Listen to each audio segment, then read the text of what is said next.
Hi, this is Jared Dees from thereligionteacher.com. Who was Moses in the Bible? There are so many great stories in the Old Testament about Moses, who is a central figure in the Old Testament.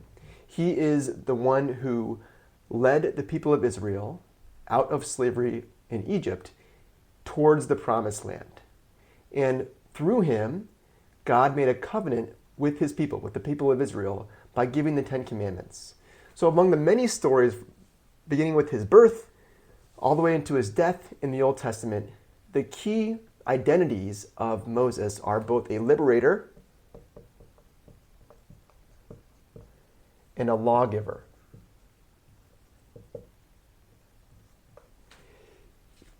God called him to free his people from Egypt. He sent Moses to go to the Pharaoh and plead on behalf of the people to be freed as slaves in Egypt and be allowed to go towards the Promised Land. And through a series of plagues, through a series of miracles, Pharaoh finally relents and lets his people go. But then just changes his mind, pursues them, and Moses, by the power of God, parts the Red Sea and leads the people into freedom.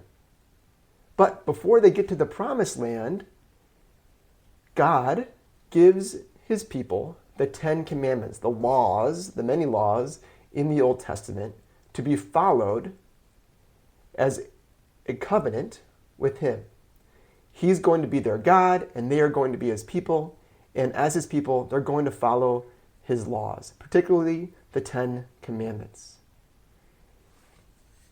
Afterwards, God is going to bring them into the Promised Land that was promised even to Father Abraham and the ancestors of the people of Israel. And there is where God's people will reside. So Moses, why is he so central as a leader, as a prophet? It's because he freed the people of Israel from Egypt, the central Passover story that allowed them to be freed.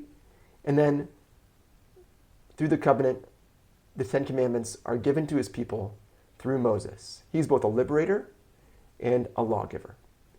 Go make disciples. God bless.